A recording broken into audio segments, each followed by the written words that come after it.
C'est bon, on m'entend. Écoutez, il est difficile de vous dire combien je suis heureux ce soir, cet après-midi, et combien nous sommes heureux avec la tribune et Objectif Languedoc-Roussillon pour recevoir et pour accueillir Edmond. Pardon. Vous voyez, là, je suis vraiment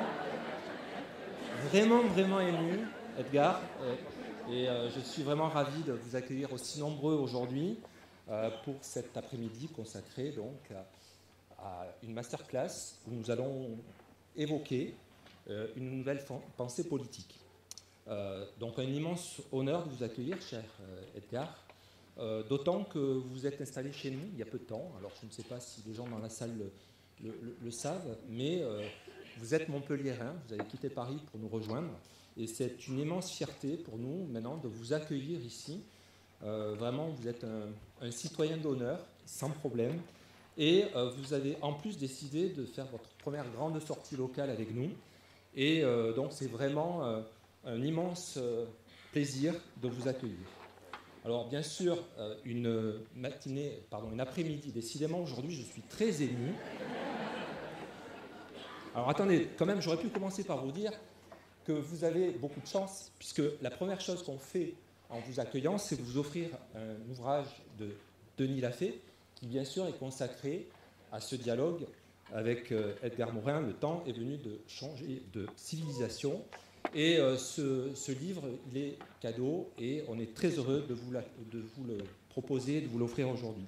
Alors, cet après-midi, il y a des partenaires qui nous accompagnent pour la réaliser. Et je voudrais bien sûr saluer la présence et l'amitié que nous fait Madame Carole Lelga, présidente de la région Occitanie, d'être avec nous, et la région Occitanie de nous soutenir. Et puis également la Business School de Montpellier qui nous accueille aujourd'hui. Alors c'est vrai que c'est un petit peu particulier pour nous parce que d'habitude notre parterre est souvent composé d'acteurs économiques, de chefs d'entreprise, de politiques. Et là aujourd'hui ce qui me fait très très plaisir, c'est que finalement on voit beaucoup d'étudiants, on voit beaucoup de gens, j'ai cru sentir des gens de la société, et ça sera un sujet que vous évoquerez. Et donc c'est très bien de voir qu'aujourd'hui Objectif Languedoc-Roussillon, la tribune s'ouvre avec cette masterclass à l'ensemble finalement de la population locale et régionale. Alors pour la Business School de Montpellier, je voudrais remercier les deux DGA qui sont ici avec nous, donc David Roubaud ainsi que Mathias Bolland, et puis son secrétaire général Didier Grinaud. Et je sais qu'il y a aussi aujourd'hui une réunion un petit peu importante avec les administrateurs, et ils sont tous là, donc merci à vous d'être là au premier rang. Je vous ressens déjà très studieux et c'est très très bien. Voilà, merci à tous et merci donc à mon ami Denis Lafay qui est là devant. Alors Denis, je suis heureux de l'accueillir à double titre, bien sûr parce que c'est lui qui va introduire, qui va nous présenter Edgar Morin, mais aussi parce que Denis, il y a une histoire avec moi, avec nous ici à Montpellier.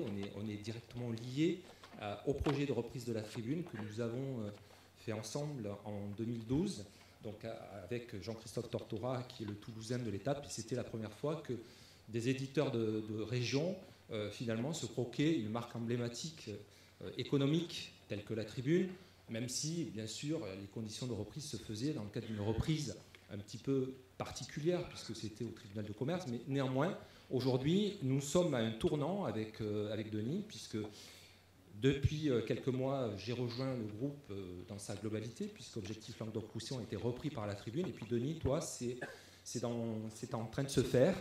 Et voilà, je dis à mes amis, Denis Lafay finalement c'est le Jean-Claude local, le galop local à Lyon.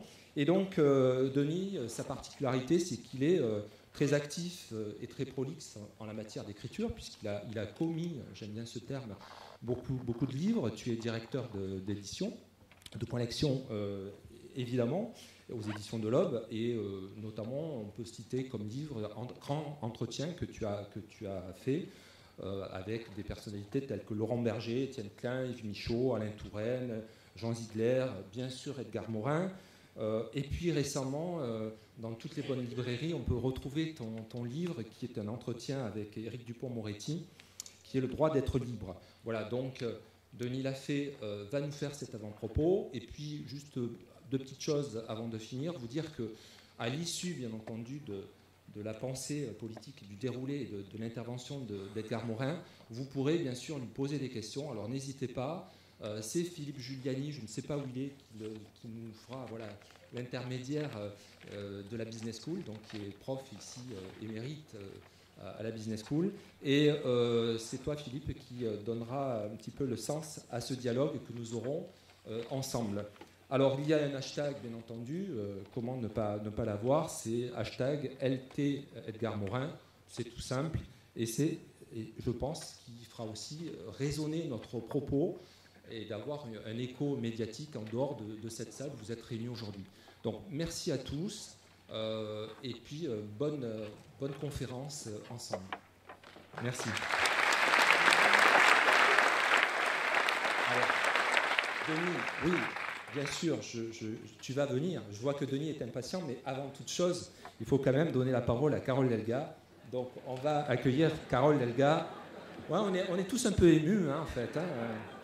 Voilà.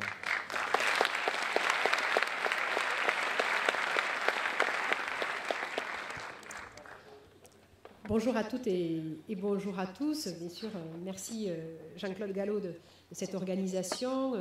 Je salue bien sûr Denis Lafay, monsieur le directeur de la Montpellier Business School, mesdames et messieurs, cher Edgar Morin.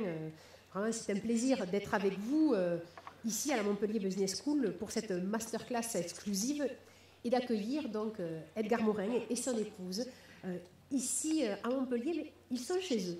Voilà.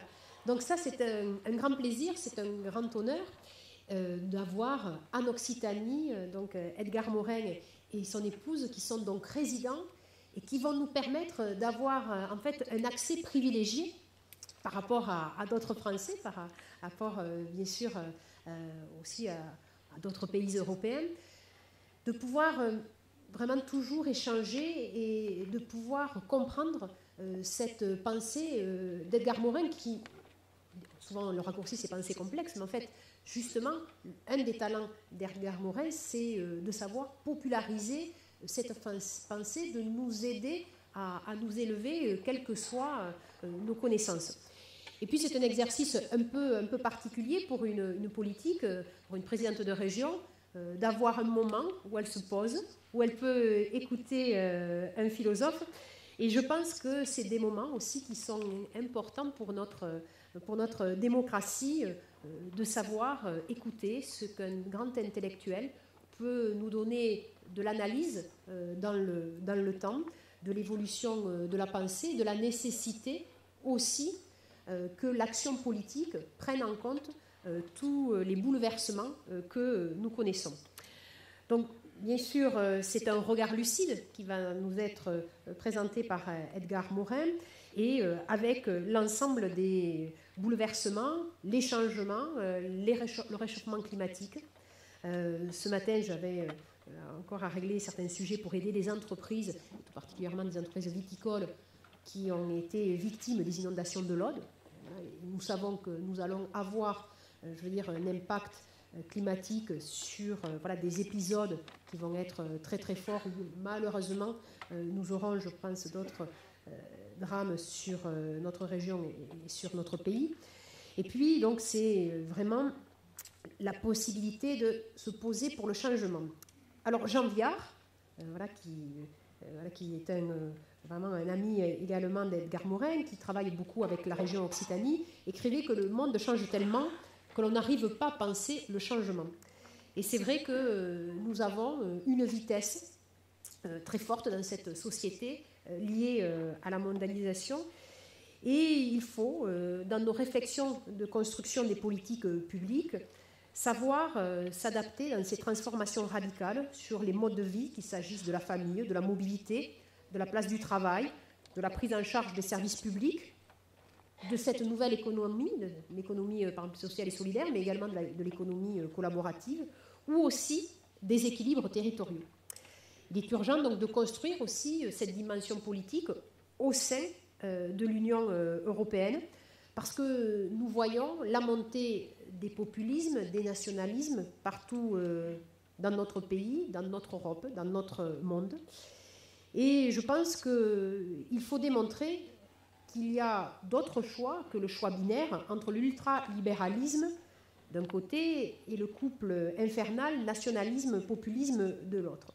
Alors je ne me résous pas à ce schéma mortifère et à titre personnel, je crois profondément au clivage droite-gauche. Ce qui ne veut pas dire qu'on ne peut pas travailler ensemble dans l'intérêt général pour mener des actions. Parce que derrière ce clivage, derrière ce choix, parce que je préfère le fait qu'il y a une possibilité de choix au sein d'idées républicaines, eh bien, il y a des valeurs, il y a une histoire de la France, il y a une vision du monde, il y a un sens des priorités. Et je pense qu'à contrario du climat ambiant, je crois que les partis politiques dans lesquels s'exprime cette différence, ils sont importants pour structurer le débat démocratique. Alors bien sûr, des partis complètement repensés. Ça, c'est clair que nous avons eu une leçon forte, où il faut savoir, dans ces lieux collectifs de réflexion, remettre vraiment le travail à l'ouvrage. C'est-à-dire que nos partis ne doivent pas être des écuries à candidats pour des élections, comme cela a été le cas. Ce ne peut pas le parti ou les partis être simplement des lieux d'expression de petites rancœurs ou d'ambitions personnelles. Et puis surtout, je pense que la trahison, le reniement ne peuvent pas continuer au sein d'une société à être portés au pinacle.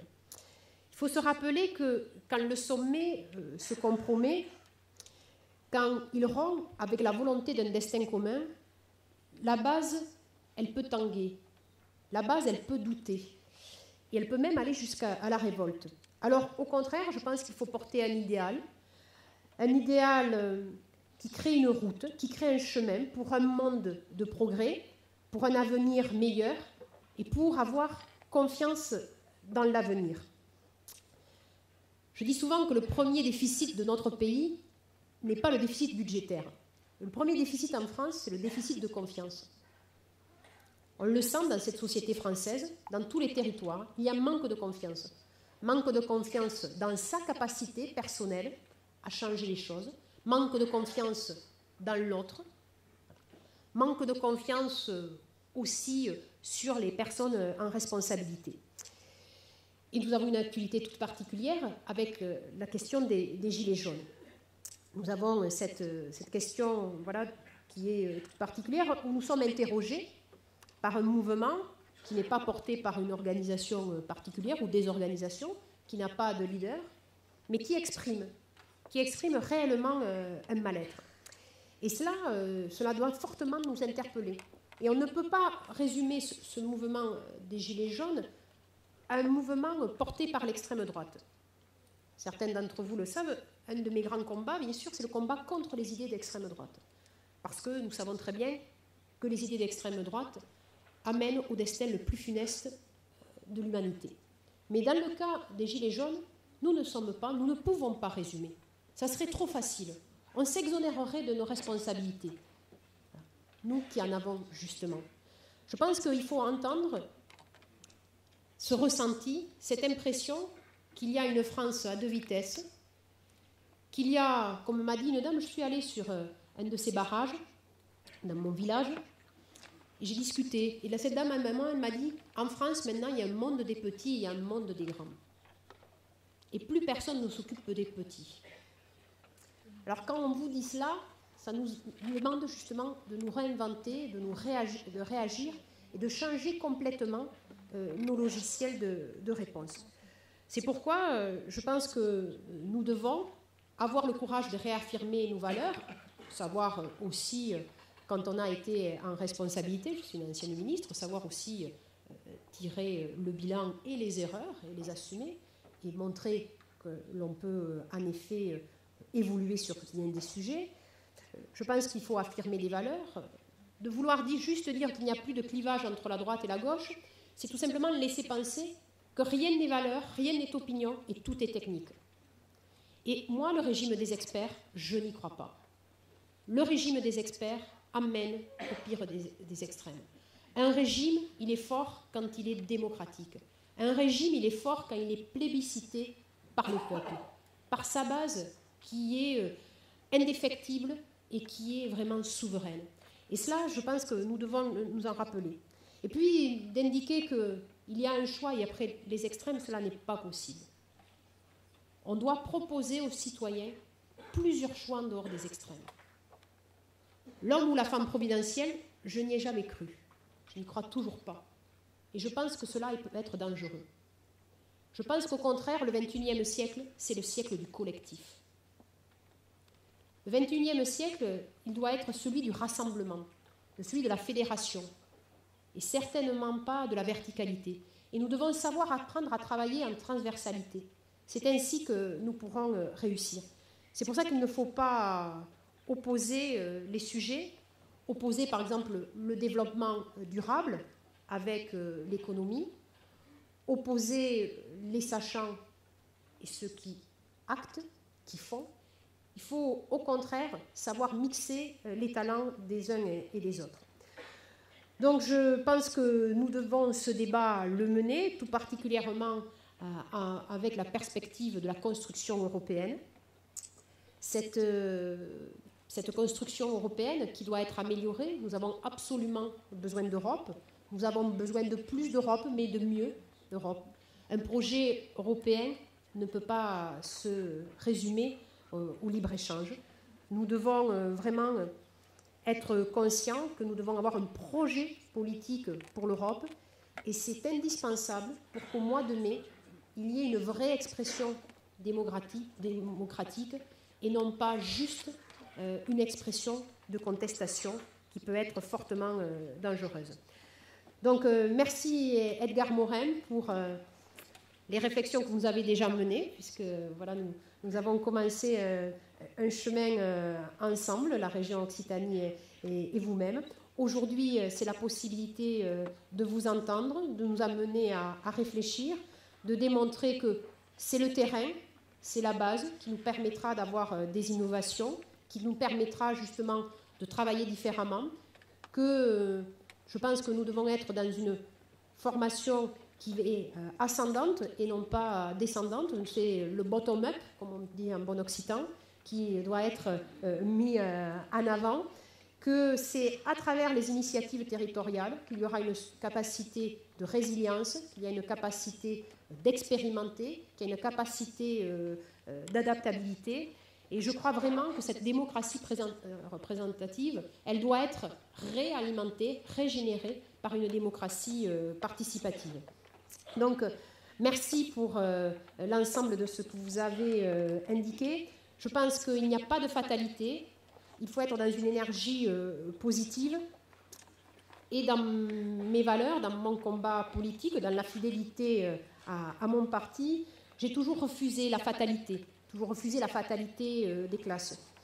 J'ai toujours refusé l'absence d'escalier de la réussite. J'ai toujours refusé le déterminisme social. Je pense qu'il faut justement refuser cette violence symbolique que Pierre Bourdieu développait. Alors en tant que Pyrénéenne, je lisais beaucoup dans ma jeunesse Pierre Bourdieu. Je pense que si on est dans un collectif, on a une capacité à changer les choses. Et je pense que oui, nous avons le choix. Oui, toutes et tous, nous sommes acteurs de notre destin. Il faut que nous soyons lucides sur nos atouts, lucides sur nos faiblesses, mais surtout avoir le formidable espoir, l'indéfectible espoir dans l'humanité et surtout dans la capacité humaine et avoir confiance en nous et entre nous. Merci.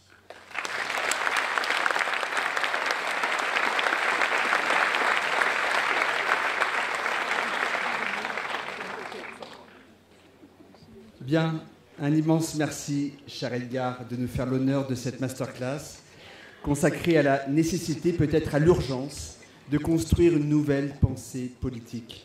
Cette réflexion unique, tu la portes avec une foi, avec une exigence intellectuelle et humaine perpétuellement en mouvement, une intranquillité permanente que tu t'es employé à diffuser sur toute la planète. Et je me réjouis que tu viennes la partager ici, à MBS, car je sais combien l'établissement est sensible à la pensée critique, à la pensée émancipée. La pensée politique, ou plutôt l'ensemble des pensées politiques, est en proie à d'immenses mutations. Et d'ailleurs, que la tribune soit si sensible au sujet n'est pas fortuit. Elle qui fait de l'examen et de l'anticipation des grandes transformations économiques, technologique, scientifique, entrepreneurial et social, son leitmotiv. Les repères traditionnels s'écroulent, un contexte nouveau fait irruption. Et comme toute rupture, celle-ci charrie son lot d'incertitudes, d'espérances et d'inquiétudes. Pour ne parler que de l'Europe, en faisant donc abstraction de la folie déversée outre-Atlantique, d'abord aux États-Unis depuis novembre 2016 et depuis quelques semaines au Brésil, que voit-on? De l'Angleterre à la Catalogne, des mouvements sécessionnistes, identitaires morcellent le continent. De la Pologne de Chopin à la Hongrie de Kertész et Maraille et à la République tchèque de Kupka et Kundera dominent des régimes de plus en plus illibéraux, capables, comme à Varsovie, de voter le 31 janvier dernier une loi condamnant jusqu'à 3 ans de prison toute référence au camp de la mort polonais et tout écrit associant le pays à une quelconque responsabilité dans les crimes nazis perpétrés sur son sol. L'Italie, cette Italie que tu connais si bien, Edgar, cette Italie que nous aimons tous si charnellement, cette Italie berceau des créations artistiques et des combats politiques les plus humanisants, s'est livrée à une coalition populiste et d'extrême droite funèbre. Que dire de l'Autriche, l'Autriche de Kubin et de Zweig, de Freud et de Schiller? La population a porté au pouvoir une extrême droite, le FPO, qui détient des ministères aussi clés que l'intérieur, la défense, la fonction publique, la santé, le travail et les affaires étrangères. Ceci dans un mouvement de cécité, de résignation, d'abdication, non seulement autochtone, mais aussi européen, qui n'est pas sans exhumer ce qui s'est passé il y a exactement 80 ans et que narre implacablement Éric Vuillard dans l'Ordre du jour, prix Goncourt 2017. Et l'Allemagne, oui, même l'Allemagne est contaminée, elle qui, il y a 1 an, voyait l'AfD propulser 94 députés au Bundestag. Impensable, inimaginable, et pourtant, partout des digues cèdent, qui composent une cartographie contemporaine de l'Europe que le résistant que tu fus, cher Edgar, doit constater avec effroi. Les mutations défient la mémoire. Or, sans mémoire, toute transformation, toute rupture expose aux abîmes les plus vertigineux. Cette Europe sans politique et qui brunit inexorablement, cette Europe exposée aux pires pronostics électoraux dans exactement 6 mois, n'en est-elle pas la démonstration? Et en France, sommes-nous mieux lotis? Certes non. Abstention, vote nul, vote blanc et plus de 10 millions de bulletins en faveur de Marine Le Pen lors du second tour du scrutin présidentiel. Au total, 26 millions de citoyens, soit une grande majorité en situation de se prononcer, choisirent de ne pas faire barrage au Front National. 18 mois plus tard, qu'observe-t-on? Un pouvoir comme jamais questionné, un PS à l'agonie, une France insoumise empêtrée dans ses errements et une radicalité démagogique, une droite dite républicaine, disloquée, arraisonnée par les partisans de la porosité, voire du mimétisme idéologique, avec un rassemblement national momentanément affaibli, mais dont le substrat demeure vivace. Un ensemble qui, au final, semble pulvériser l'historique clivage droite-gauche que vous évoquiez, Madame la Présidente. Et tu nous diras d'ailleurs, cher Edgar, si c'est une réalité, ici oui, s'il s'agit là d'une opportunité ou d'un obstacle, voire d'un danger par rapport à la nécessité d'une nouvelle pensée politique. Songez que même le legs des Lumières est désormais vilipendé. L'héritage des Montesquieu, Voltaire, Kant, Rousseau, Diderot, Smith, cet esprit qui révolutionna les principes d'émancipation, de liberté, de cosmopolitisme, de progrès et d'humanisme, sont désormais dépecés par des contempteurs ligués par la peur, le rejet, le repli, et portant haut l'étendard de la régression. Bref, le paysage politique, domestique et international est bouleversé, au milieu duquel évolue une population qui semble hagard, des citoyens en panne de repères, enfin une société comme jamais fracturée, compartimentée, hiérarchisée, au point que la perception d'inégalité, plus d'ailleurs que la réalité des dites inégalités, atteint des sommets. Charles Edgar, nous avons publié ensemble aux éditions de l'Aube ce dialogue que nous avons titré « Le temps est venu de changer de civilisation » et que grâce à la Tribune et la région Occitanie, on a le plaisir de vous offrir. Barbarie du chiffre et des algorithmes, de la marchandisation et de la cupidité, tyrannie de l'immédiateté et de la compétition, dépérissement des solidarités et de la fraternité, suprématie des logiques binaires, profusion de fanatismes de toutes sortes, hégémonie des raisonnements arrogants, narcissiques, égoïstes, vaniteux, par la faute desquels nous détruisons chaque jour notre bien commun, notre trésor commun, la planète vivante, humaine, végétale ou animale. Le tableau dressé est sombre. Toutefois, les moyens de le conjurer, les voies de la catharsis, de la résilience et de l'espérance sont répertoriés. À quoi invite-t-il? À décloisonner les consciences, à désamorcer les peurs, à confronter convictions, appartenances et idéaux en restaurant les conflictualités, à faire front au manichéisme et à l'hystérisation ambiante, à honorer les trésors du doute, de l'incertitude et des fragilités, à entremêler ce qui aujourd'hui est volontiers cloisonné, à commencer par l'imagination et le rêve. Ils somment aussi d'accepter d'être en débat intérieur, d'être dans la complexité de soi sans laquelle on ne comprend pas, et donc on n'appréhende pas la complexité du monde. Et à ces conditions, nous pouvons ressusciter le sens de ce qu'individuellement nous sommes, le sens de ce que nous ambitionnons, nous entreprenons, le sens de ce que collectivement nous inventons et nous bâtissons. L'accomplissement de soi n'est-il pas conditionné avant tout à l'accomplissement des autres? Cher Edgar, on ne peut pas espérer changer de civilisation si on ne change pas la politique qui lui sert de support. Cet après-midi, tu vas nous dire s'il est possible, et si oui, comment, de modeler un espace politique et des règles politiques à même de réhabiliter le sens et l'utilité de la politique, et ainsi de faire naître des consciences politiques au service de cette civilisation nouvelle, au service d'une communauté de destin, plutôt qu'une fragmentation des destins, d'un isolement des destins. Notre société est à certains égards fossilisée, à d'autres elle est dans le mouvement et dans l'agilité. Il faut s'en réjouir et c'est là un préalable nécessaire. Encore faut-il qu'à ce mouvement soit associée une destination et une justification. Oui, il est l'heure de proposer une nouvelle offre politique qui invite les citoyens à se réapproprier leur destin et à insérer ce destin dans un destin commun qui invite à une émancipation, une libération, une désaliénation, une autonomie des consciences qui impriment mécaniquement l'exercice politique et qui permettent à la convergence de s'imposer à la désunion, à l'altruisme, à l'ignorance, la bienveillance au cloisonnement, le care à l'artifice, la fraternité à la stigmatisation. La réinitialisation du moteur social, démocratique, politique et ainsi donc humain est à cette condition. Du rêve à son exaucement, bien sûr le chemin est semé d'innombrables embûches et l'angélisme n'a pas sa place. L'angélisme non, mais l'utopie, oui. Peut-être ce soir aurons-nous débroussaillé un peu ce chemin et en saurons-nous davantage sur ce qu'il faut entreprendre pour transformer. Merci, cher Edgar, de nous éclairer et je t'invite à nous rejoindre.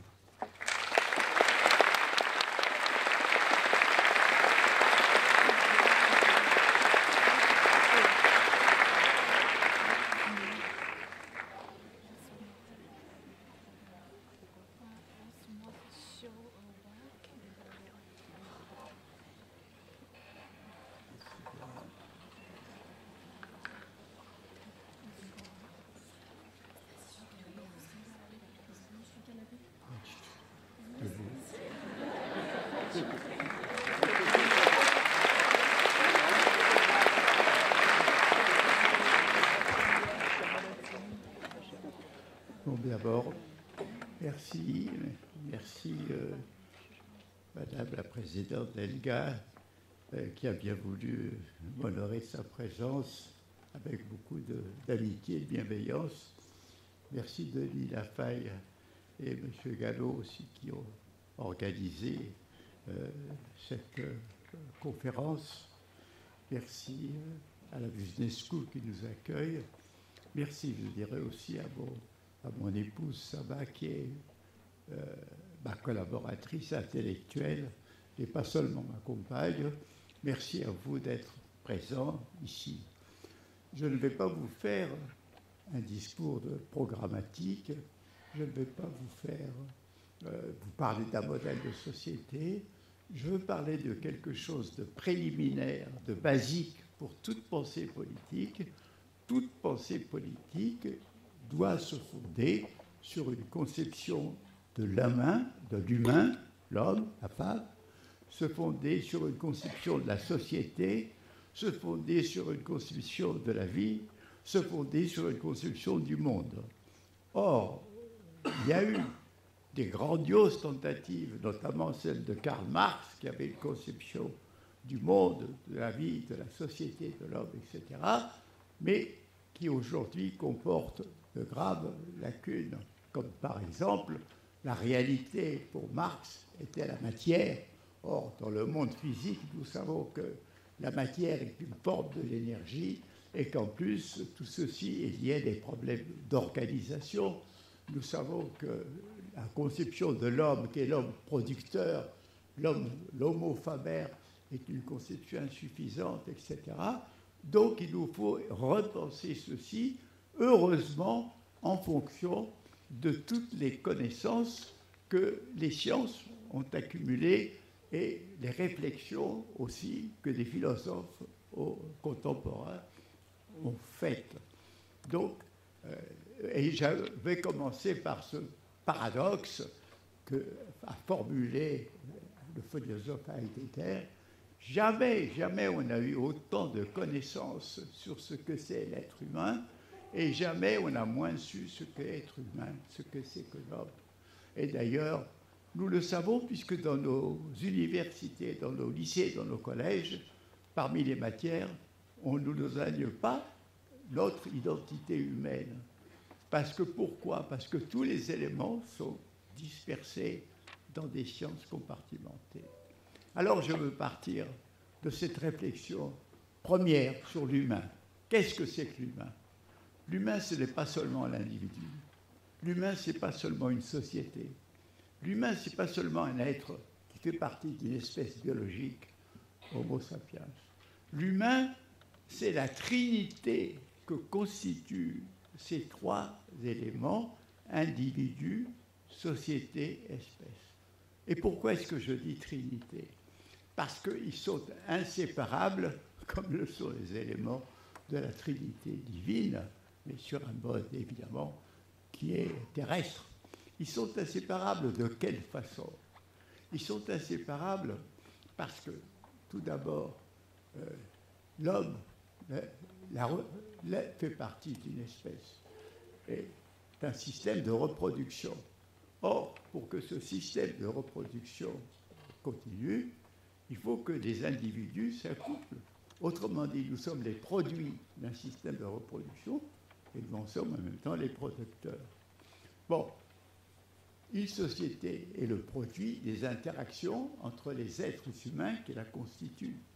Mais une société, une fois qu'elle est organisée, elle a des institutions, elle a un langage, elle a des mœurs, elle a des interdits, elle a des normes. Et c'est ce qu'on appelle la culture, c'est-à-dire cet ensemble de normes, d'interdits, voilà, rentre dans l'individu. Ce qui fait que nous sommes des producteurs de la société, mais laquelle nous produit par le langage de la culture pour devenir des êtres pleinement humains. Mais alors, ces aspects sont inséparables, puisque l'homme social et culturel est produit par son évolution biologique, laquelle transforme son évolution biologique. On ne peut pas séparer. Par exemple, l'individu est dans la société, mais la société en tant que tout est dans chaque individu, par son langage, sa culture, ses mœurs. L'individu est dans l'espèce, mais l'espèce, à travers son patrimoine génétique présent dans toutes ses cellules, est présente dans chaque individu. Donc, vous avez quelque chose qui est inséparable. D'ailleurs, l'évolution qui a produit l'hominisation n'est pas une évolution seulement anatomique, physiologique, cérébrale. C'est l'évolution d'une société de primates, car les singes, les chimpanzés, les babouins sont déjà organisés en société, et en même temps, c'est une société qui s'est transformée. Autrement dit, nous sommes inséparables de la société, de même que nous sommes inséparables de notre nature biologique, animale, tout en étant quelque chose d'un peu plus qu'un animal. Donc, voilà les trois éléments indispensables et qui sont nécessaires à une pensée politique. Alors, je commence par l'individu. là-dessus, nous avons deux définitions qui semblent classiques. Homo faber, Homo sapiens. Homo sapiens, c'est-à-dire l'homme est un animal doté de raison. Et c'est incontestable que la rationalité s'est manifestée dès la production d'outils, d'instruments, de stratégies de chasse, et se manifeste dans le développement des connaissances scientifiques, des techniques, etc. C'est absolument évident. Mais en même temps, cet Homo sapiens est un pôle. L'autre pôle, c'est Homo demens, la folie et le délire. Alors, vous pensez que la folie et le délire, c'est un cas extrême des gens qu'on met dans des asiles. Malheureusement, non. Elle est potentielle en chacun d'entre nous. Chaque crise de colère est un moment délirant, un moment d'interprétation folle de quelque chose. Et s'il n'y a pas seulement la colère, il y a ce que les anciens Grecs appelaient l'hubris, la démesure. C'est quelque chose qui, justement, a conduit aussi bien Hitler que les autres grands conquérants à des conquêtes inouïes, en même temps à des désastres et des meurtres terribles. Il y a Et alors, disons, il y a une chose qui est très intéressante qu'ont démontré les travaux d'Antonio Damasio sur le cerveau humain, à travers les imageries cérébrales, c'est que quand un centre rationnel est excité, il excite aussitôt un centre émotionnel. Par exemple, le mathématicien qui travaille à son problème mathématique, il a en même temps la passion de la mathématique et il a l'émotion de la mathématique. Autrement dit, la raison glacée, froide, n'existe pas, sinon chez quelques économistes qui vivent uniquement dans les chiffres. Mais sinon, il y a toujours l'affectivité qui est... Alors, quel est le problème? Le problème, c'est qu'effectivement, une rationalité glacée oublie les réalités humaines. C'est par exemple le calcul de l'économiste ne connaît ni la joie, ni l'amour, ni la tristesse, ni la peur, ni l'angoisse. Tous nos sentiments humains sont ignorés par le calcul. Mais si vous avez l'émotion, la passion, sans le contrôle de la rationalité, vous orientez vers le délire. Vous avez une vue délirante de la réalité de vous-même et du monde. Alors quel est le problème? Le problème, évidemment, est de pouvoir sans arrêt avoir le contrôle de la raison sur sa passion et avoir sans arrêt avoir l'élan, la ferveur de la passion dans la raison. Mais rien que ce premier trait a une conséquence politique. On ne peut pas faire comme si les êtres humains étaient tout le temps rationnels. On ne peut pas faire aussi comme s'ils étaient tout le temps irrationnels.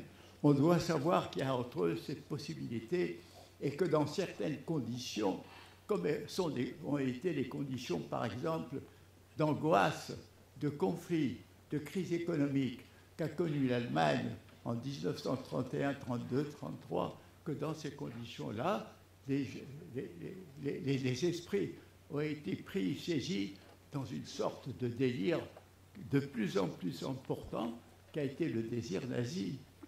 Et pensez un peu que ces Allemands qui, pendant la période des triomphes nazis, étaient en grande majorité hitlériennes, les jeunes, les vieux, les femmes, étaient des hommes, et c'était, finalement, au départ, c'était les mêmes personnes que sont devenus les Allemands d'après la guerre, qui sont démocratiques, qui sont ouverts, qui sont partisans de la liberté. Autrement dit, les mêmes, dans certaines conditions, peuvent verser dans le délire, et d'autres peuvent, au contraire, avoir gardé leur rationalité et leur humanité. Ça veut dire que la politique, une pensée politique, doit savoir toujours dans quel danger court une partie des peuples qui peuvent se laisser entraîner dans des folies, comme c'est arrivé souvent dans l'histoire. Ne pas croire naïvement que tous les hommes sont bons, comme disait Rousseau, ni bêtement, comme disait Hobbes, que tous les hommes sont mauvais et qu'il faut sans cesse se méfier d'eux. Il faut voir quelles sont les cette sorte d'instabilité, cette sorte de fragilité qui constitue l'être humain. Alors, j'en viens au deuxième point, c'est Homo faber. C'est évident que les techniques ont évolué depuis la préhistoire. Et non seulement des civilisations antiques ont conduit d'incroyables monuments comme les empires incas en ont même construit, mais que notre monde moderne avait un développement incroyable des techniques. C'est évident que Homo est vrai. Mais on a oublié l'autre aspect qu'on peut dire Homo religiosus ou mythologicus, c'est-à-dire religieux ou mythologique, c'est-à-dire se nourrissant de mythes. Et cet aspect est non moins important. Pourquoi? Parce que dès la préhistoire, on voit que les morts sont enterrés avec leur nourriture et leurs armes, comme s'ils allaient vivre une vie postérieure. Ou bien ils sont enterrés dans des positions de fœtus recroquevillés, comme s'ils allaient renaître. Et il n'est pas aucune civilisation, aucune société sans mythe ni sans religion. Prenez aujourd'hui la société la plus matérialiste qui soit sur le globe, c'est-à-dire la société des États-Unis, où l'argent est roi, où le dollar est roi, eh bien, c'est une société où la religion est extrêmement puissante, où le président prête serment devant Dieu, et où donc, s'il n'y a pas d'incompatibilité entre la vie la plus matérielle, la soif du gain, et la croyance religieuse. Et le deuxième exemple que je vais vous prendre, c'est que l'Union soviétique, qui pendant 70 ans a cherché à extirper les racines mentales et institutionnelles de la religion orthodoxe, quand elle s'est effondrée, la religion n'a jamais été aussi forte et aussi puissante, comme si la volonté de la nier avait créé un besoin que peut-être le b.a.-ba, la langue de bois qu'on leur enseignait, enlevait toute poésie à l'existence, à chercher dans la religion. Donc, vous voyez cette chose extraordinaire qu'on ne peut pas nier. Alors, vous me direz, la religion, qu'est-ce que c'est? C'est la croyance une vie après. Certainement, la plupart des religions donnent une espérance de vie après la mort, mais nous avons connu au siècle dernier une religion de salut terrestre. Cette religion de salut terrestre, ça a été le communisme. Pourquoi c'était une religion? Tout d'abord, parce qu'il annonçait un monde parfait, un monde d'égalité, un monde où il n'y aurait plus d'État. Sachez que même Lénine, un an avant la Révolution d'octobre, a écrit l'État et la Révolution, où il disait que l'avenir, l'État serait supprimé. Donc il annonçait un univers où il n'y aurait plus d'exploitation de l'homme par l'homme. Et il annonçait ceci en reprenant sur le mode laïque un fondement profondément judéo-chrétien, c'est-à-dire quoi? Un Messie. Le Messie, c'était quoi? C'était le prolétariat industriel. L'Apocalypse. L'Apocalypse, c'était quoi? C'était la lutte finale. Et après, le paradis, du moins terrestre, pas céleste, c'était la société sans classe. Donc, il y avait... On peut même dire qu'il y a une religion que le nazisme a été... Parce que non seulement c'était une religion de l'État allemand, de l'Allemagne, peuple supérieur, race aryenne supérieure, vouée à dominer le monde, et c'était qui elle-même, comme toute religion, a suscité des bourreaux. Le communisme a suscité des martyrs, des héros, des bourreaux. Bon, le propre comme le christianisme, comme l'islam, ça. Donc, si vous voulez, l'élément, je dirais, mythologique ou religieux, nous ne pouvons pas l'éliminer. Aujourd'hui, on nous dit, on nous parle au nom d'une soi-disant science qui est science économique, qui en réalité est la théorie du néolibéralisme économique, sans savoir que c'est une mythologie, de même qu'on parlait au nom d'une science marxiste qui était une mythologie. Aujourd'hui, on nous parle d'une science économique qui elle-même est fondée sur des présupposés. Donc, il faut penser que les êtres humains sont sensibles, ont un besoin de croire, ont un besoin de ferveur, ont un besoin de communion. Comme disait Marx, la religion, c'est le soupir de la créature malheureuse. Aujourd'hui même, les gens qui sont puissants, ils sont infirmes devant la mort ou devant la maladie. Donc, l'être humain peut être saisi par des... Or, les mythologies, il y a de belles mythologies qui vous promettent, qui sont des mythologies de la fraternité humaine, la mythologie qui nous dit « œuvrons pour que tous nous soyons frères les uns et les autres, pour que nous nous comprenions ». Voilà une belle mythologie. La mythologie qui dit « voilà une race supérieure, voici un peuple que dominateur ». Voilà. Ça, c'est une mauvaise mythologie. Bon, la mythologie qui nous dit « supprimer les infidèles », c'est la mauvaise mythologie. Mais nous savons que nous ne pouvons pas totalement échapper au mythe. Et là aussi, les politiques doivent le savoir. Il ne suffit pas simplement de donner des calculs, de donner des prédictions, de parler des taux de croissance, de même de parler du bien-être en général. Il faut apporter un élément de ferveur, d'avenir, de dire un avenir meilleur. Si on n'ouvre pas une voie vers un avenir meilleur, en sachant que toute voie est risquée, il n'y a aucune certitude dans l'histoire, mais qu'il y a une possibilité de transformer, par exemple, en prenant le problème aujourd'hui écologique à bras-le-corps, pas seulement pour transformer les énergies sales en énergie propre, mais aussi en dépolluant et en recivilisant nos villes, en créant des ceintures de parking, en piétonnisant des larges régions, en créant une autre type de vie, et surtout en repeuplant nos campagnes qui sont polluées, dont les sols sont morts et dégradés par l'agriculture industrielle, en faisant de nouvelles politiques.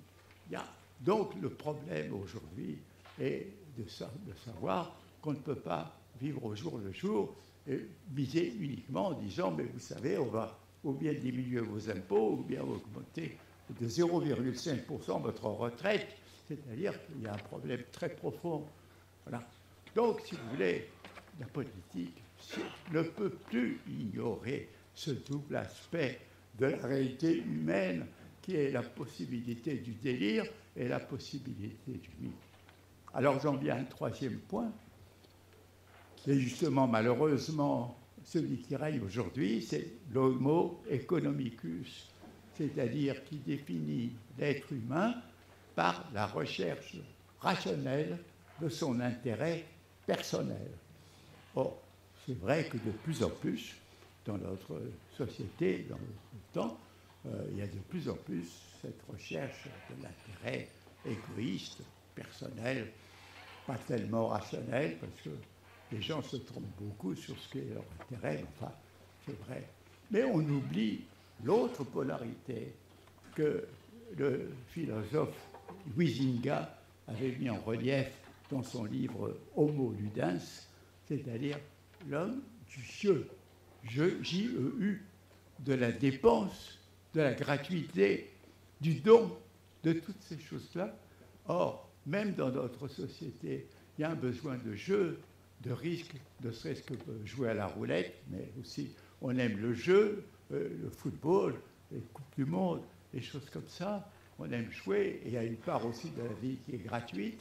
On donne pour faire plaisir à autrui. On donne par un élan du cœur. Il n'y a pas que l'intérêt de l'homo economicus. Alors donc, il faut voir ces aspects de l'être humain, parce qu'aujourd'hui, malheureusement, la pensée politique se réduit à l'homo economicus et ne pense que c'est celui-là qui existe. Donc, vous voyez, il faut avoir une vision beaucoup plus complexe de la réalité humaine. Et j'en arrive à un dernier point pour synthétiser cet aspect individuel. Je dirais, c'est la part prosaïque et la part poétique de la vie. Qu'est-ce que c'est que la part poétique de la vie? C'est la part de la vie que nous subissons par obligation, par contrainte, pour gagner notre croûte, pour survivre, mais qui ne nous donne aucun plaisir, aucune joie.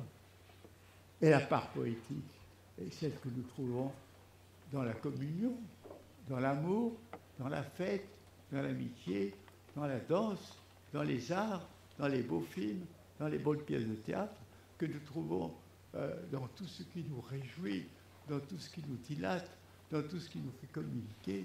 Or, on oublie en politique cet aspect-là. On ne voit que les aspects matériels de l'existence économique, mais on oublie que, comme on disait, l'homme ne vit pas que de pain, il vit aussi, il a besoin d'amitié, il a besoin de tendresse, l'enfant. Alors, ce qui est très intéressant d'un point de vue, je dirais, anthropologique, c'est que l'individu humain, le sujet humain, bien entendu, il a en lui, inscrit génétiquement en lui, disons, l'égocentrisme. Ça veut dire, je me mets au centre du monde, de mon monde. Et cet égocentrisme est vital pour se défendre, pour se nourrir, pour vivre. Si on ne pense pas à se nourrir et à se défendre, on meurt.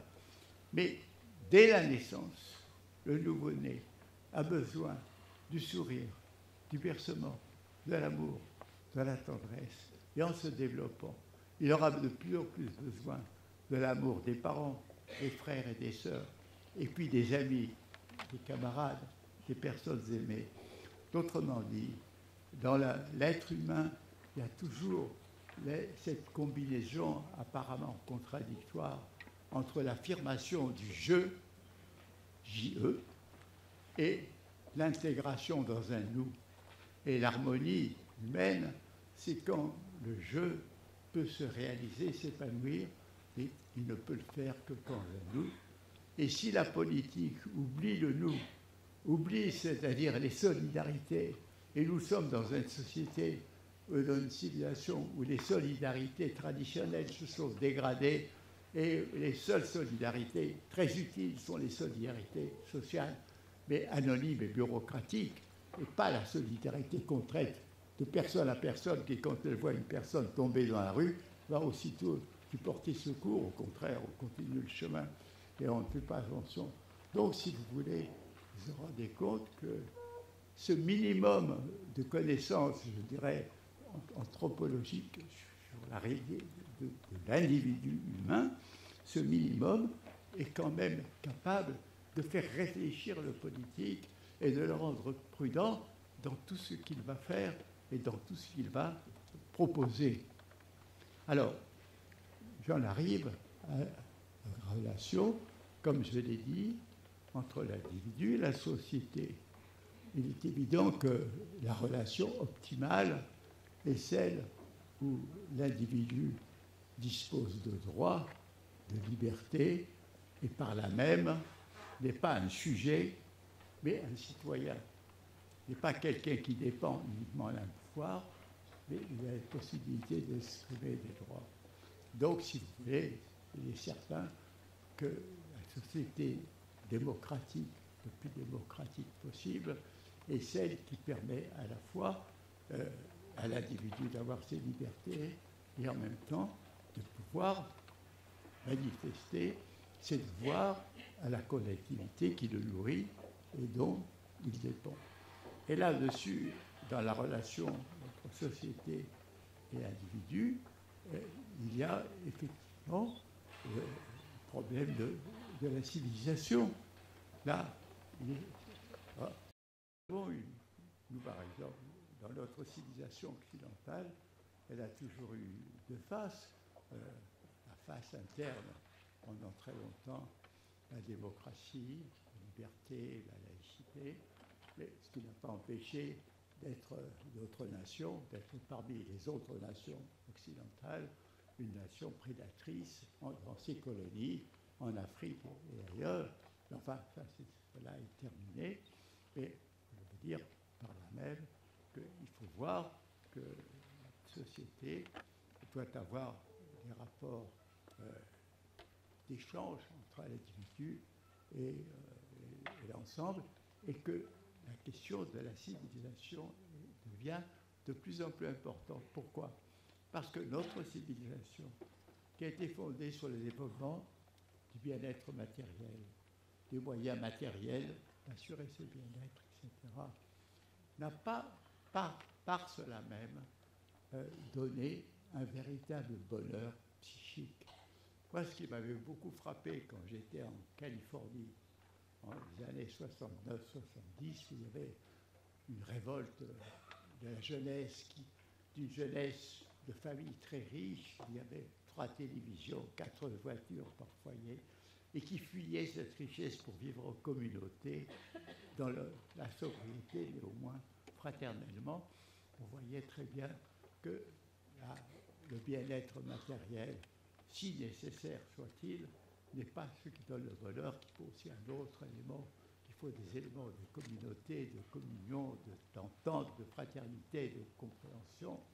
Et c'est pourquoi j'avais proposé, il y a pas mal de temps, une politique de civilisation qui réagit contre les aspects devenant de plus en plus importants, contre les aspects négatifs de plus en plus importants, la dégradation des solidarités, la croissance de l'égoïsme, l'isolement, la compartimentation des individus dans des secteurs spécialisés où ils perdent de vue l'ensemble.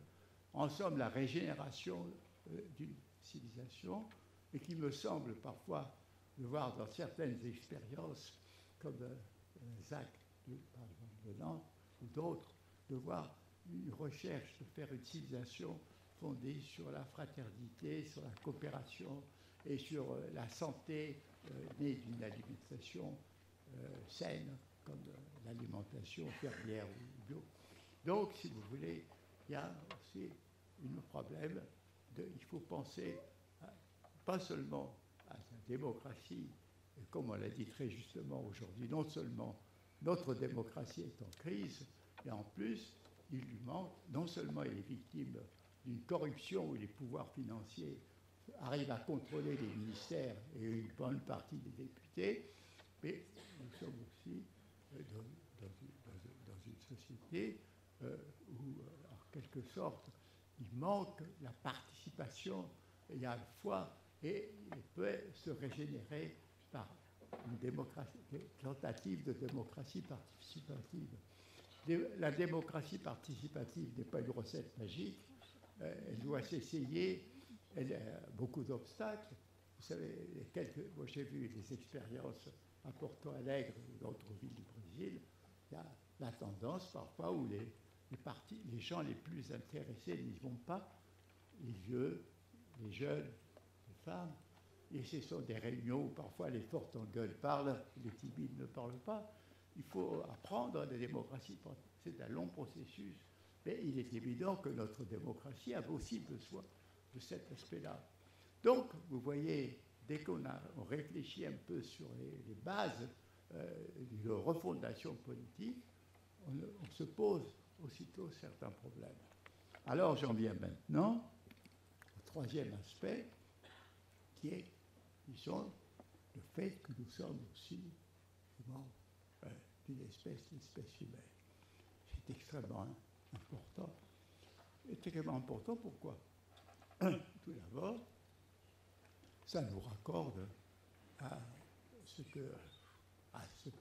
l'évolution biologique, et ça nous le raccorde d'autant plus que toutes les grandes découvertes sur la préhistoire, depuis Leakey, le Sud-Africain, en 1960, jusqu'à Michel Brunet, notre collègue de Poitiers, qui a découvert Toumaï dans leur forêt tropicale, Tchad, tout ceci montre que c'est à travers différentes espèces une aventure vers la bipédisation. C'est-à-dire que tout n'a pas commencé par les pieds, tout a commencé par le redressement de la colonne vertébrale qui se manifeste chez les chimpanzés, chez les gorilles, qui a commencé un peu et qui s'est poursuivi à travers l'hominisation de multiples espèces qui se sont éteintes jusqu'à nous, entraînant une transformation formidable, parce que pour tenir en équilibre sur les deux pieds, il a fallu des transformations du point de vue du cérébral, du cervelet, des canaux auditifs, enfin, et en plus, ça libérait le crâne, ça libérait la gorge, ça permettait de parler, de chanter. Enfin, il y a eu une aventure extraordinaire. Mais c'est une aventure qui, à un moment donné, à travers le langage, apparaît la culture, apparaît la transmission. Déjà, ça existait chez les singes, chez les bonobos, mais c'est devenu normal. Et surtout, ce langage que nous avons, notre langage à double articulation, appelé de communication. Donc, si vous voulez, nous sommes issus d'une évolution biologique. Nous le savons, mais n'en prenons pas conscience. Nous avons trop tardé. Et pourquoi nous avons tardé à en prendre conscience? Parce que nous avons été formés par, d'un côté, la théologie judéo-chrétienne. Dans la Bible, l'homme est créé à l'image de Dieu. Les animaux sont créés à part. Dans Paul, dans son épître aux Corinthiens, annonce la résurrection pour les humains, pas pour les animaux, pas pour nos chiens ni nos petits binous. Non. Là, donc, nous avons un privilège incroyable par rapport au monde animal.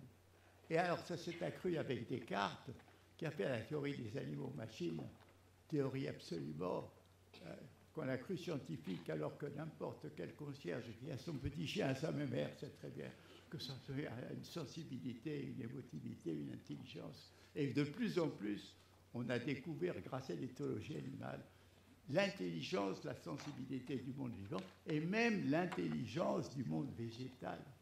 Bref, voici une chose extrêmement importante qui montre que non seulement nous sommes partis issus de cette nature, mais aussi que cette nature n'est pas un monde étranger à nous, mais que nous la portons encore en nous-mêmes. Nous sommes des êtres naturels tout en étant des êtres culturels. Et cette relation avec la nature, ce n'est que récemment la conscience écologique, à la suite du rapport Biddulph de 1968 qui est arrivé, mais elle met beaucoup, beaucoup de temps à pénétrer dans nos esprits, dans nos consciences. Pourquoi? À cause de cette formation que nous avons à la fois fondée sur le cartésianisme, l'idée de l'animal-machine, et le judéo-christianisme. Et nous devons mieux comprendre que nous sommes aussi des animaux. Et pas seulement. Nous sommes des mammifères. Nous avons des tétons, même nous les humains. Les hommes, je veux dire. Nous sommes des vertébrés. Nous sommes des animaux. Nous sommes des multicellulaires. Nous avons en nous les cellules qui sont filles et sœurs des premières cellules qui sont apparues sur Terre sans doute. Nous avons en nous toute l'histoire de la vie d'une façon singulière. C'est le rameau de la vie qui est passé par le monde animal, les vertébrés, les mammifères. Nous avons en nous l'histoire de la vie. Donc notre lien très profond avec la vie. En plus, nous savons aujourd'hui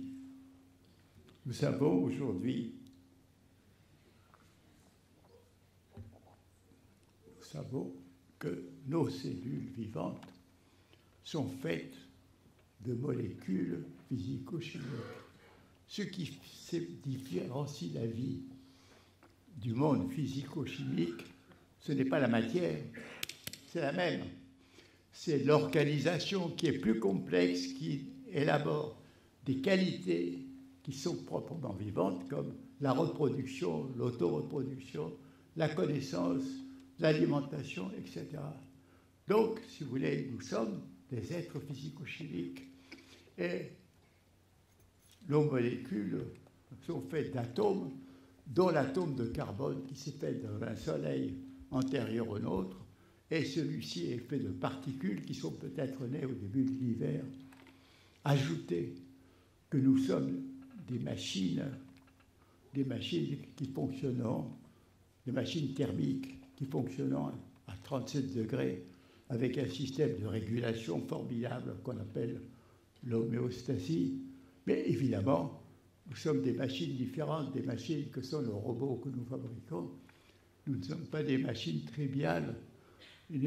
Qu'est-ce que c'est qu'une machine triviale? C'est une machine dont vous connaissez les comportements quand vous connaissez son programme. Quand vous connaissez l'input, vous connaissez l'output. Bon. Mais la machine humaine, vous pouvez connaître l'input, le résultat sera peut-être différent.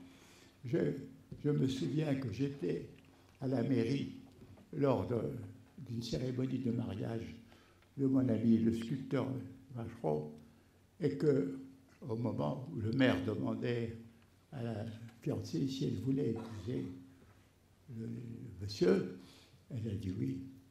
Et quand il a posé la question à mon ami, celui-ci qui avait une marguerite à sa boutonnière, a sorti la marguerite, a commencé à enlever chaque pétale, oui, non, oui. Après, il est tombé sur le dernier, il dit non. Il dit, je m'excuse, non, je ne peux pas. Je dirais que c'est un peu absurde, mais tout ce qui surgit dans l'histoire humaine, c'est inattendu, c'est imprévu, à commencer par les Gilets jaunes. Est-ce que vous les prévoyez 8 jours avant? Est-ce qu'on avait prévu la destruction des tours de New York? Est-ce qu'on avait prévu la défense de Moscou en 1941? La vie humaine et tout ce qui est création est imprévu. Est-ce que vous pouvez programmer le Requiem de Mozart? Vous pouvez programmer la 9e symphonie de Beethoven? Vous ne pouvez pas. Il faut reconnaître, et ceux qui aujourd'hui poursuivent le rêve dément d'une société contrôlée par des algorithmes où tout serait prévu, programmé, etc., c'est des gens qui veulent stériliser totalement la créativité humaine. Donc, voilà aussi quelques leçons très importantes de la réflexion sur les bases. Nous sommes, oui, des machines, mais des machines qui ne sont pas triviales, et nous sommes capables de créativité et d'imprévu.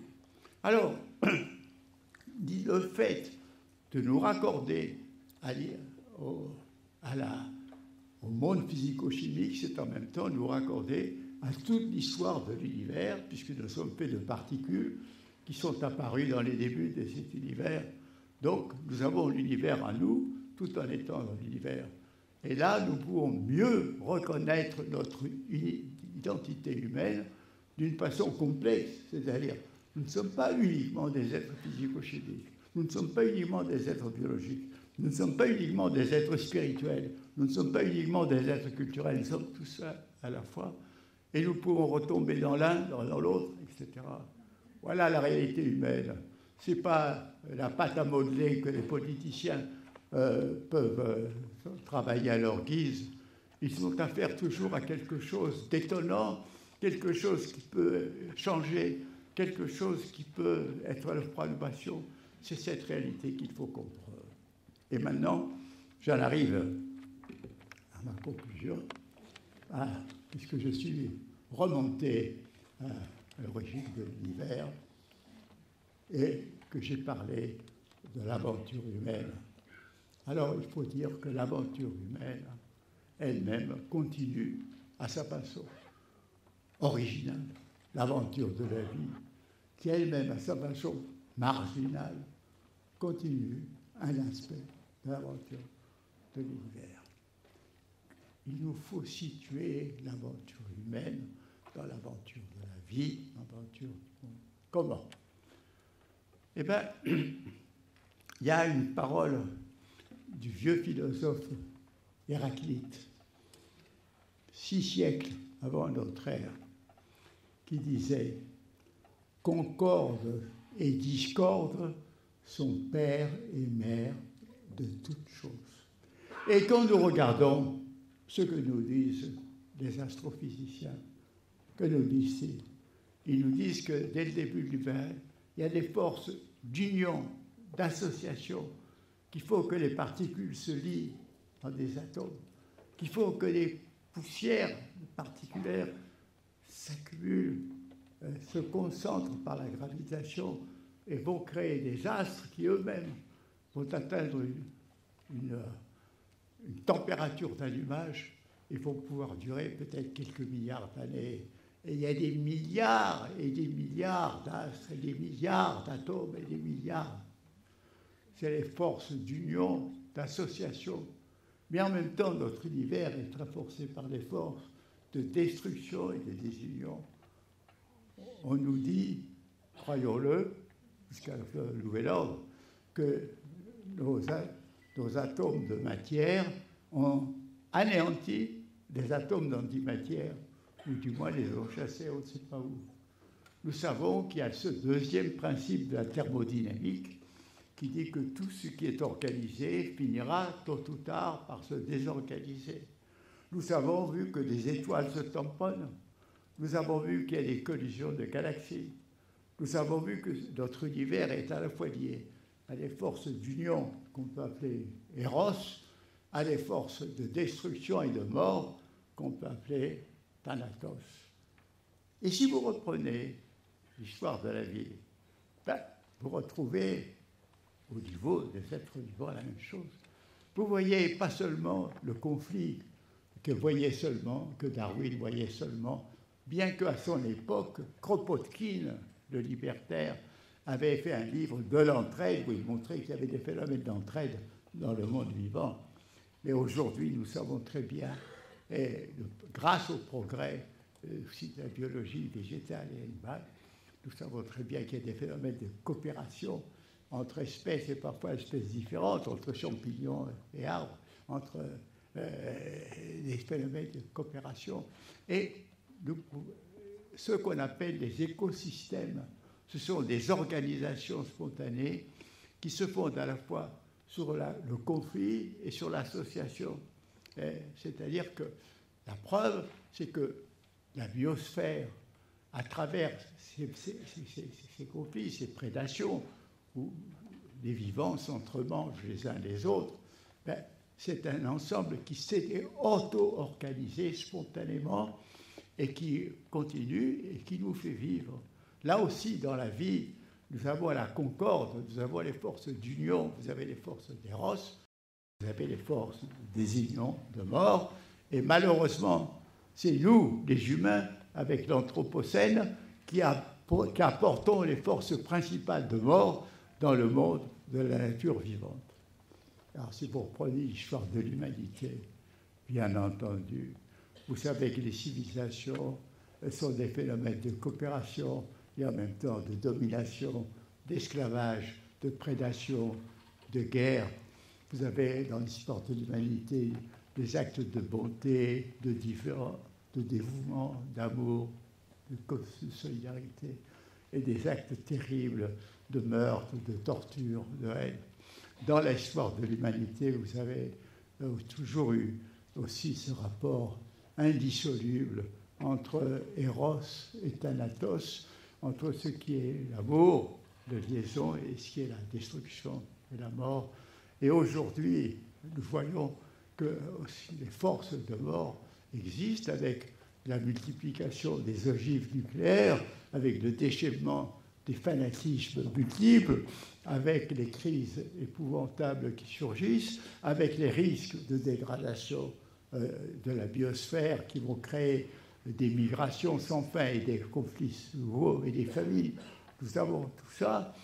Alors, bien sûr, nous pouvons dire, peut-être qu'il y a les perspectives du transhumanisme, de l'homme augmenté, mais est-ce que vous croyez que le vrai problème aujourd'hui, c'est d'augmenter nos pouvoirs? Est-ce que le vrai problème, c'est pas plutôt de nous rendre meilleurs et plus compréhensifs les uns à l'égard des autres? De toute façon, nous sommes dans l'incertitude, comme toujours dans l'histoire humaine, qui était imprévue. Qui aurait pu prévoir dans la préhistoire, quel observateur extraterrestre qui aurait vu les premiers bipèdes humains aurait prédit qu'ils auraient construit les tours de New York et les missiles? Alors donc, nous sommes dans une aventure inconnue, nous sommes dans une aventure, nous ne savons pas quel sera le futur. Il y a des promesses incroyables, il y a des dangers fabuleux. Nous sommes dans cette aventure. Alors, qu'est-ce qu'il nous reste? Il nous reste d'abord à être lucide, à essayer de voir, de comprendre au mieux ce qui va se passer, à essayer d'avoir quelques principes de pensée politique qui tiennent compte des réalités humaines. Ça, c'est absolument indispensable. Mais si vous avez ces quelques principes, si vous avez à un moment une possibilité, en fonction de ces principes, de penser qu'on peut chercher une nouvelle voie, alors à ce moment-là, vous prenez le parti d'Eros infailliblement contre le parti de Thanatos. Et c'est la seule chose à faire, je pense, aujourd'hui.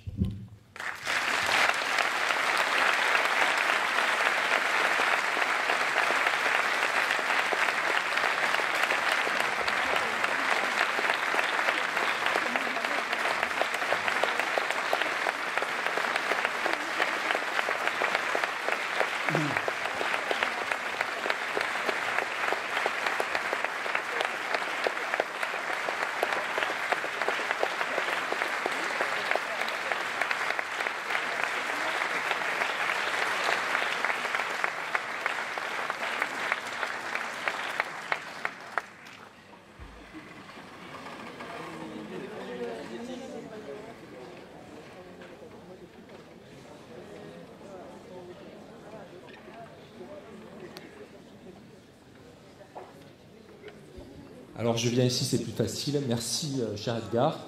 Nous allons maintenant passer aux questions. Il est venu le temps des questions. Philippe Giuliani va être à la manœuvre aussi pour retranscrire éventuellement certaines de vos questions. Donc n'hésitez pas, les micros vont circuler. La parole est à vous. Merci.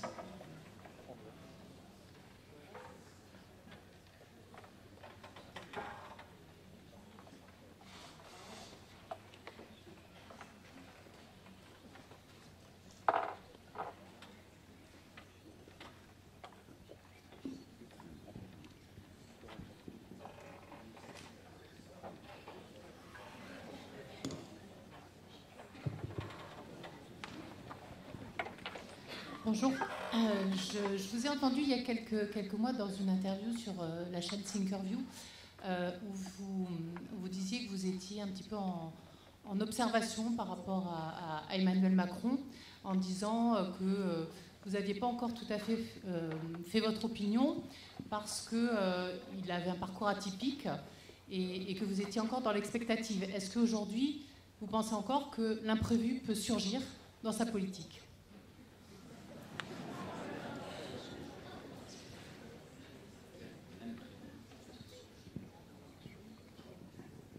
De plus en plus, il va surgir. Il ne va pas s'arrêter tout seul. Non. Mais malheureusement, si on prévoyait quel serait l'imprévu, ce ne serait pas l'imprévu. Nous pouvons simplement prédire qu'il va surgir. Déjà, j'ai fait allusion au gilet jaune. Un, il n'était pas prévu il y a 8 jours, il y a 10 jours. Deux, encore aujourd'hui, on ne peut pas prévoir ce qui va sortir, si ça va être un pétard mouillé ou si ça va se développer. Et ça, c'est un exemple. Et sans arrêt surgissent l'imprévu dans la politique internationale et dans la politique nationale. Bien entendu, il y a un bon imprévu, celui qui change les cours des choses dans un sens positif, et le mauvais imprévu qui est désastreux. Et ça, nous ne pouvons rien. De tout, c'est d'être attentif.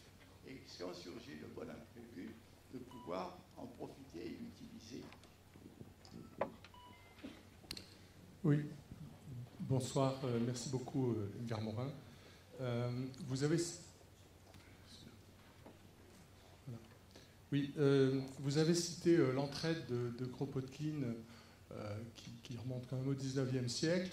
C'est une thématique qui a été reprise notamment et remise en valeur par Pablo Servigne, qui est je dirais, ce qu'on appelle un collapsologue, en fait, qui envisage l'avenir comme étant probablement une catastrophe qui entraînera probablement la chute de l'humanité. À l'opposé, et il en discute d'ailleurs avec Gauthier Chapelle, qui travaille sur, je dirais, s'inspirer de la nature pour survivre en quelque sorte, à savoir le biomimétisme. Qu'est-ce que vous pensez de cette opposition entre la notion de collapse, donc de destruction totale, par opposition à la possibilité de s'inspirer davantage de la nature dans l'évolution de notre société et notamment nos innovations?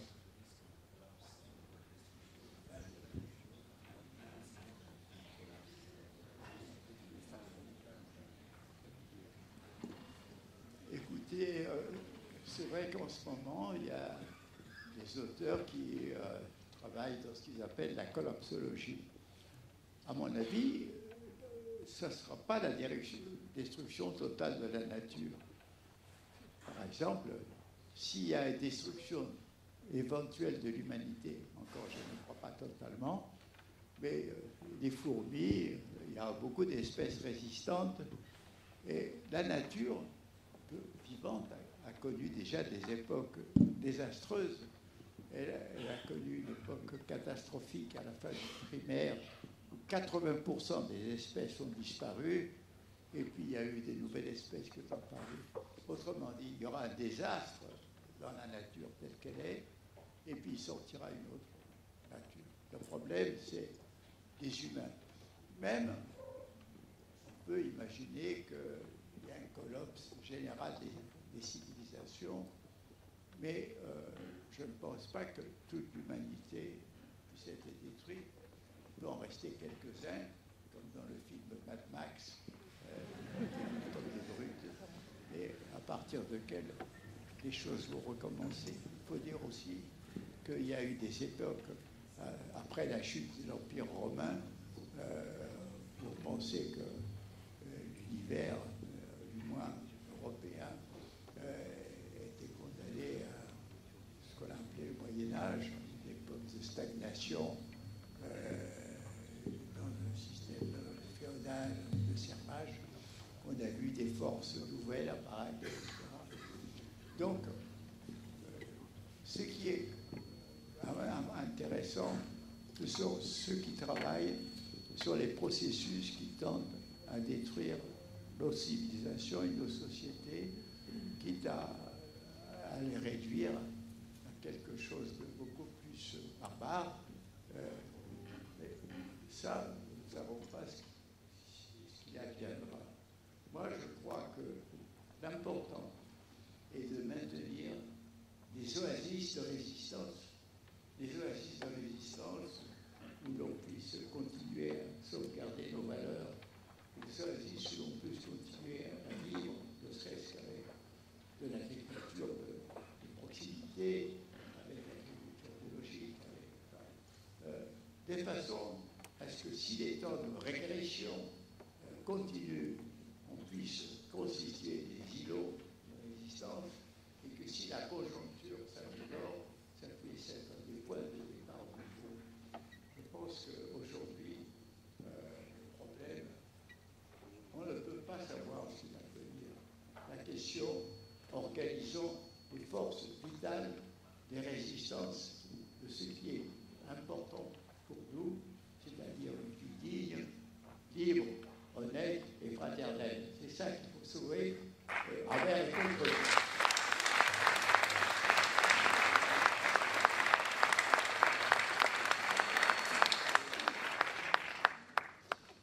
Bonjour Edgar Morin, je m'appelle Max, j'ai 24 ans, je suis ici. J'ai 24 ans, je suis étudiant en Master 2 à Montpellier Business School, juste ici. Du coup, en fait, vous qui avez vécu près d'un siècle, d'ailleurs je vous en félicite, parce que vous avez vraiment une bonne mine. Et donc du coup, vous avez côtoyé un certain nombre de générations, et sachant que la connaissance et la conscience collective, du coup, se transmettent à travers les générations, à travers les âges.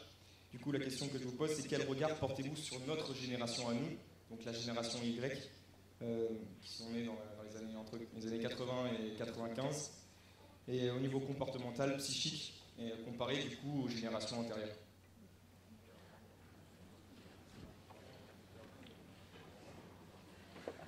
Merci.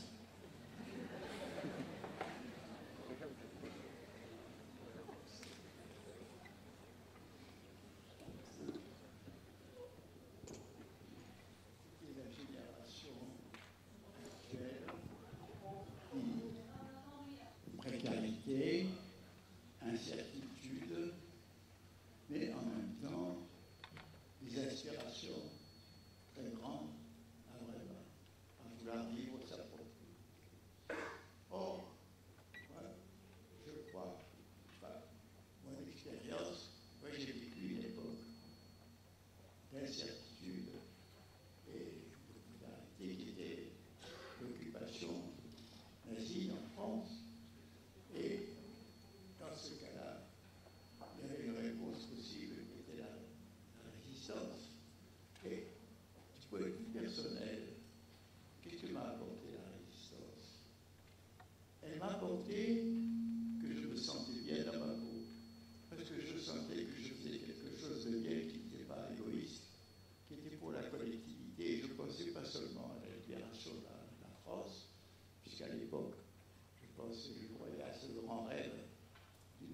génération de toute l'humanité,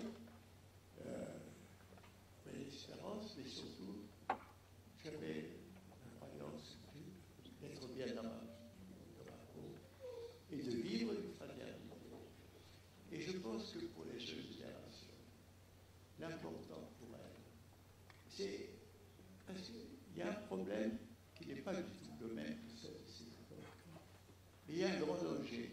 Cette fois, le danger, ce n'est pas pour la patrie seulement, c'est toute la communauté humaine, c'est toute l'humanité qui est menacée par la dégradation écologique, par le danger nucléaire, par l'inégalité économique.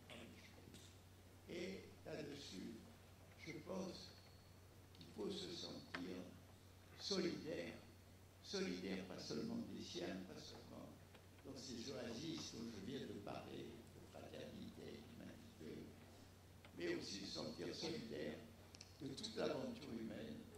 Quand on se sent solidaire de toute l'aventure humaine, on se sent lié à quelque chose qui nous dépasse. Bien entendu, s'il existe en France une pensée politique qui se dégage, qui ouvre une voie, qui ouvre des horizons, qui n'apporte pas la certitude, parce qu'on ne peut pas apporter toute action est à Paris, mais qui apporte une possibilité, une espérance. Alors je dirais à ce moment-là, donnez-vous, dévouez-vous à ça, c'est une belle chose. Comme moi, comme je me suis dévoué à la résistance, j'étais très heureux même, quand mon pays était malheureux, parce que j'étais en accord avec moi-même. Essayez d'être en accord avec vous-même. Comprenez que vous réaliserez bien que quand vous serez en relation harmonieuse, fraternelle, amicale, amoureuse avec autrui, que vous avez besoin d'autrui, que vous avez besoin de communauté. Et c'est ça qu'il faut faire, c'est ça qu'il faut vivre. Essayez de pratiquer la solidarité autant que vous le pouvez. Ceci vous fait du bien. Vous savez, faire du bien à autrui, c'est d'abord se faire du bien à soi-même. Ça, c'est l'expérience. Je dirais, vivez, n'ayez pas peur, prenez vos risques. On a toujours pris des risques, même dans une société de sécurité. On peut risquer une maladie, on peut risquer un cancer, on peut risquer un accident. Vivez, prenez, parce qu'il faut assumer votre propre condition humaine dans l'aventure humaine. Voilà ce que je dirais aux jeunes générations.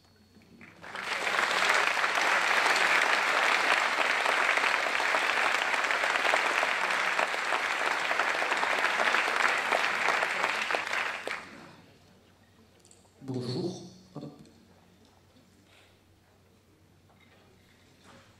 Oui, c'est bon, ça fonctionne. J'aimerais juste vous poser une question à propos de la révolution des internets des objets et comment vous voyez le monde plus connecté à travers la technologie et toute cette idée de collaboration.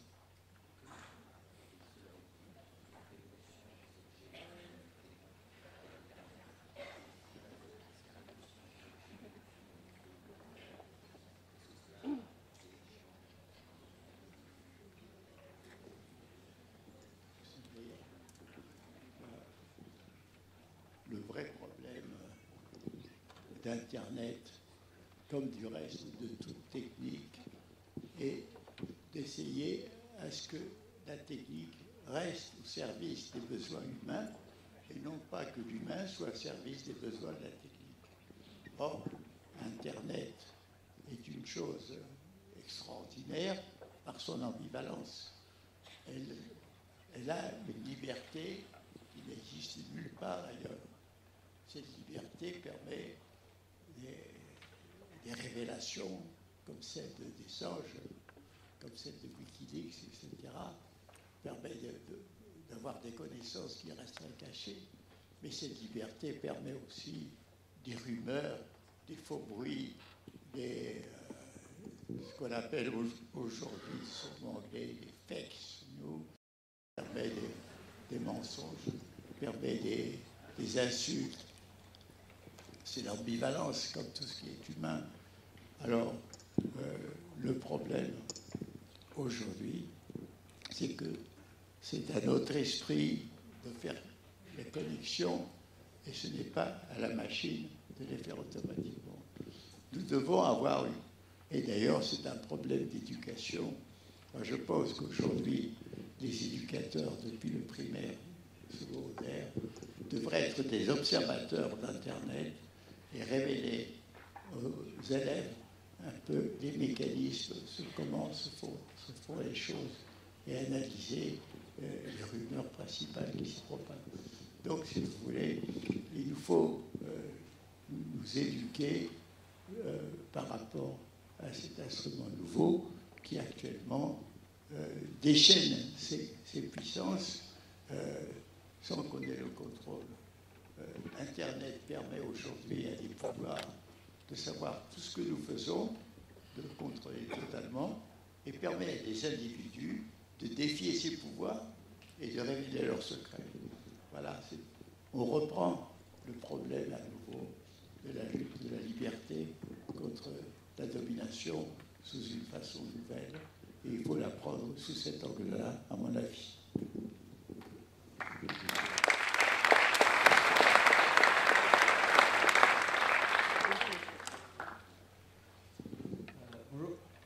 Bonjour, je suis ici, là. Je me présente. Vous me voyez? Juste ici.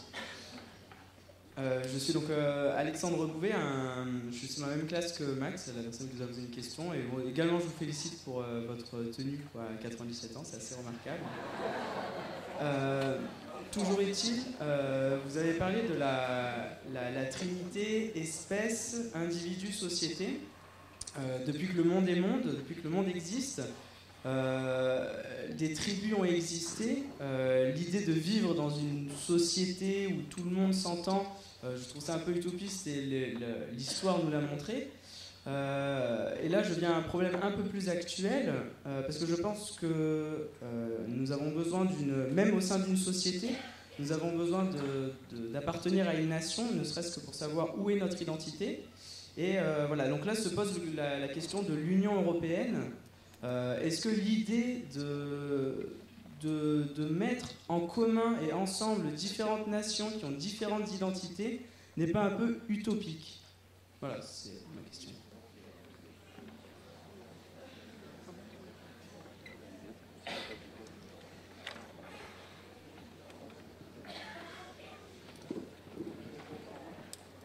Écoutez, l'idée n'était pas utopique à mon avis, car après la guerre, l'idée qu'il fallait arrêter ces guerres suicidaires pour les nations européennes était très forte par ceux qui ont vécu cette guerre.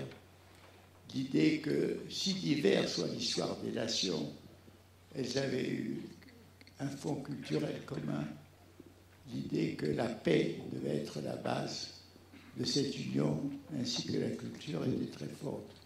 Ce qui s'est passé, c'est que la volonté politique a échoué quand il y a eu la communauté européenne de défense en 1953, et que l'échec politique, au moment où il y a un grand élan économique qui a traversé l'Europe, a conduit à un succès économique.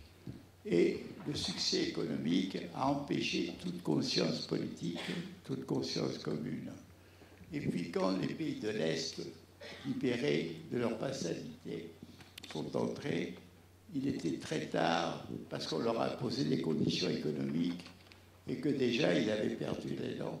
Et qu'aujourd'hui, eux, ils regardent plutôt vers le nord, vers la Russie, alors que nous autres, on regarde plutôt vers la Méditerranée, vers le Moyen-Orient. Donc, si vous voulez, il y a des facteurs de division qui sont venus. Il y a eu le fait que l'Europe a été finalement sous l'hégémonie de forces technocratiques et financières, ce dont ont témoigné l'attitude des institutions européennes à l'égard de la Grèce ou même des migrants. Bref, aujourd'hui, l'Europe est en crise. Mon idée est qu'il faut essayer de sauver le minimum de la désintégration. Mais je crois que les grands espoirs qui ont été portés sur l'Europe sont dépassés. moi, j'ai été un Européen de 73, jusqu'il y a une dizaine d'années, mais je crois que j'ai perdu cet espoir, mais je souhaite quand même que soit sauvegardé un minimum entre les pays européens.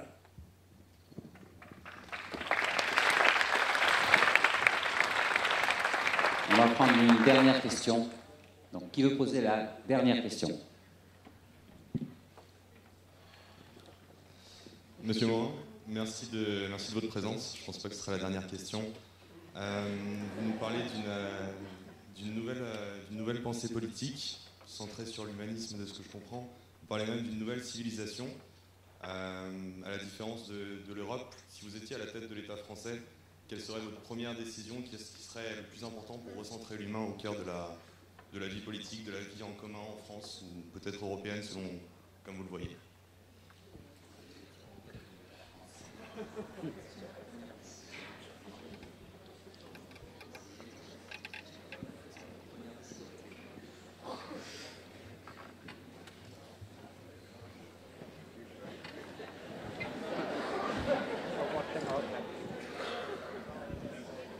Je ferai un discours indiquant la voie que je pense suivre et que je proposerai à mes concitoyens.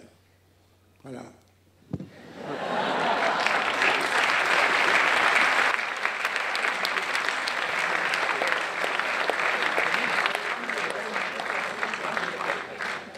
C'était donc la dernière question. Bien sûr, et la dernière réponse, pour ce moment, en tous les cas, d'Edgar Morin. Merci Edgar Morin. Vraiment, on peut encore une fois l'applaudir.